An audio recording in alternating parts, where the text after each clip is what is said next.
రానున్న ఎన్నికలలో ప్రతిపక్ష నేత చంద్రబాబు నాయుడిని కూడా ఓడించి చరిత్ర సృష్టిద్దామని రాష్ట్ర జనవరుల శాఖ మంత్రి అంబటి రాంబాబు పిలుపునిచ్చారు.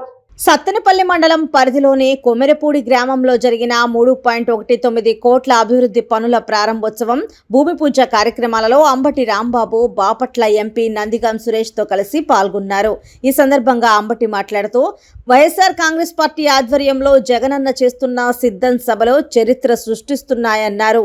మన వెనకే తెలుగుదేశం పార్టీ సంసిద్ధమంటూ వస్తుందని, రా కదలిరా అన్నవాళ్ల సభకు వచ్చేవాళ్లు ఎవరూ లేరని, మన సిద్ధం సభలో 10వ వంతు కూడా వాళ్ళ సభలకు రావడం లేదని మంత్రి అంబటి విమర్శించారు.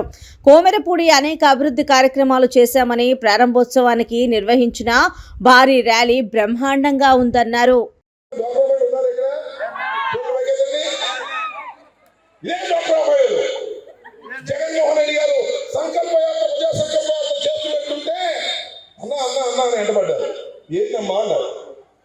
చంద్రబాబు నాయుడు మమ్మల్ని ముంచాడు, రుణమాఫీ చేయమంటే చేస్తా అన్నాడు, అధికారంలోకి వచ్చినప్పుడు చేయలేదు, మేము నష్టపోయాము, డబ్బులు కట్టాము, ఏం చేయాలన్నా అన్నారు.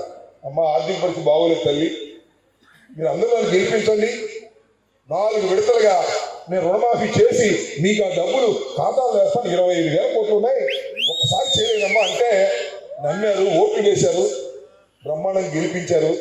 నేను అడుగుతా ఉన్నా, డోక్రా మహిళ రుణమాఫీ చేసి మీకు 3 విడతలుగా బ్యాంకుల్లో డబ్బులు పడ్డాయా లేదా చెప్పండి. 4వ విడత కూడా వేసే ప్రాసెస్ లో ఉన్నాడు జగన్మోహన్ రెడ్డి గారిని మనం చూస్తున్నాం. ఇచ్చిన మాట కోసం ఎంత దూరమైనా వెళ్ళి నెరవేర్చినటువంటి వ్యక్తి మీ అన్న జగన్మోహన్ రెడ్డి గారు.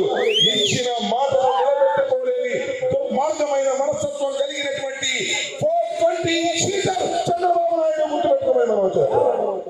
అమ్మా, ఎన్ని వాగ్దానాలు చేశాడు జగన్మోహన్ రెడ్డి గారు పాదయాత్రలో, మేనిఫెస్టో చేశాడు.